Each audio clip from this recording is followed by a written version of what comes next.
The Paperboy.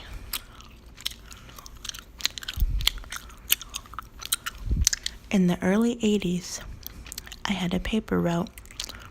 I was 14, almost 15.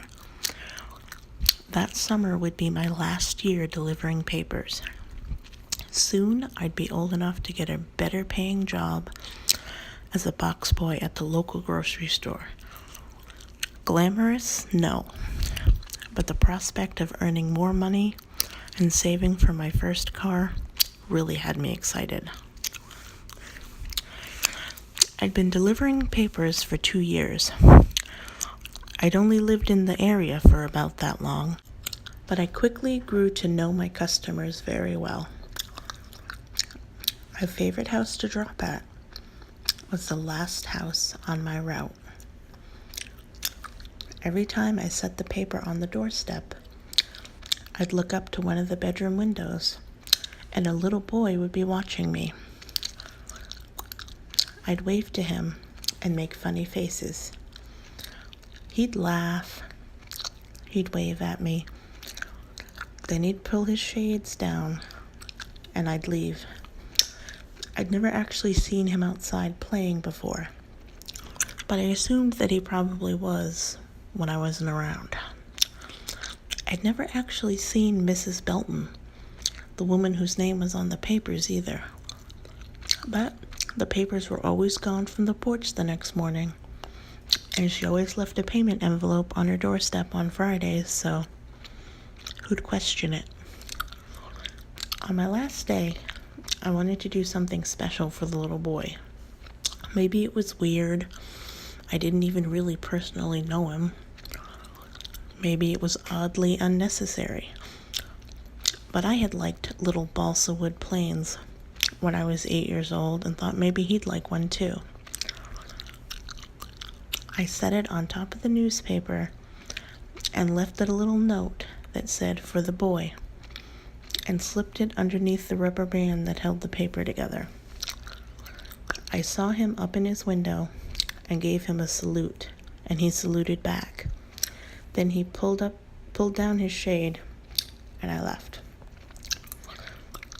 Back at the newspaper, I was collecting my final pay, and I was expressing how much I'd missed some of the customers. "Well, you'll probably see them at the market sometimes, if you get the job you apply for," my boss at the paper said. "That's true," I said. "I wonder, though, how Mrs. Belton gets to the store, because I've never seen a car in the driveway at her house." "Mrs. Belton?" my boss asked incredulously. "Yeah, the last house on my route. Son, Miss Belton lived at 145 Cherry Lane." "Yes," I repeated, "the last house on my route." "No, son, come here," he said, ushering me over to his desk.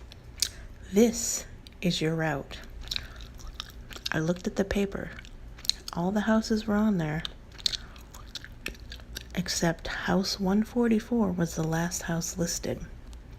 I started to get very confused. I know 145 had been on the original list I was given. It just had to be. How else would I know to deliver papers there? How else would I have had a paper with Mrs. Belton's address on it to begin with? But I always deliver papers there, every day during the week. And she always leaves me money. I brought it to you with the other envelopes. Go look. My boss flipped through the envelopes that were sitting on his desk and shook his head. He showed me that there was no envelope for house 145. "I'm not sure if you're trying to mess with me or not, son, but you're scaring me a little bit. You've never brought me an envelope from Mrs. Belton. She's not even had a subscription with us for 5 years. That's impossible. Every morning when I pick up the papers outside, there's one with her name and address on it. I drop off the paper, see her son up in the window, and he waves at me. My boss was getting really upset. Don't say things like that. Just stop it. I didn't understand. Why not? Because we haven't printed a paper wrapped with her name on a dress on it for 5 years.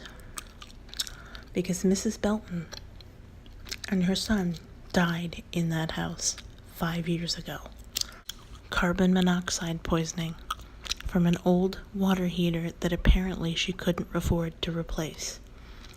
It was a really bad tragedy. I didn't know what to think. My boss thought I was messing with him, and I was sure he was messing with me. That is, until he went into the back room, and then minutes later brought me out an old newspaper. He showed me the obituary section, and there it was. I had a hard time breathing for a minute. I didn't know what to say. They were both dead. There was the proof. I left that day, my boss thinking I was either off my rocker or a totally cruel kid. I couldn't help myself. I rode my bike past the Belton house again. The shade of the window was still pulled down, but the paper and the airplane was gone. The odds of the boy I had seen for 2 years straight being a homeless squatter kid seemed very unlikely. Had I seen a ghost?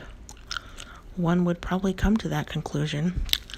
And what about the newspapers my boss claimed he never wrapped with her name and address?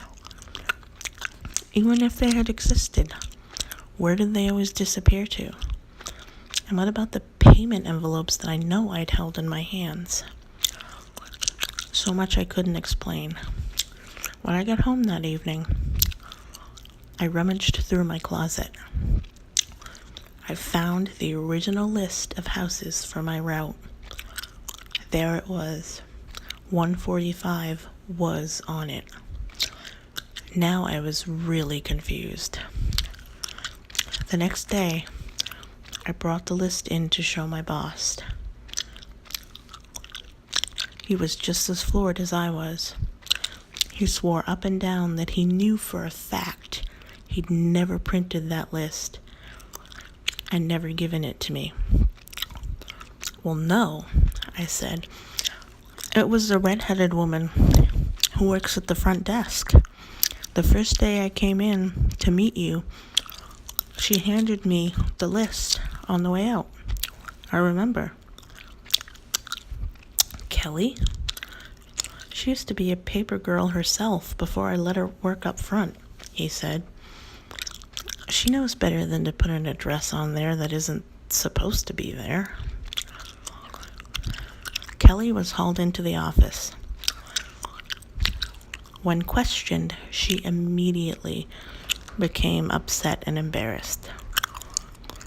She admitted that she'd added the address.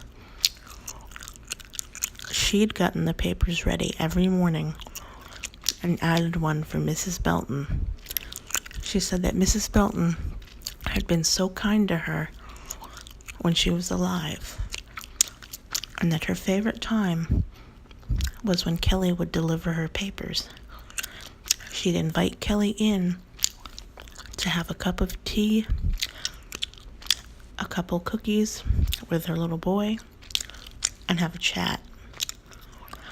She felt like it might make Mrs. Belton smile up in heaven, knowing a paper was still being delivered, even if she wasn't physically there.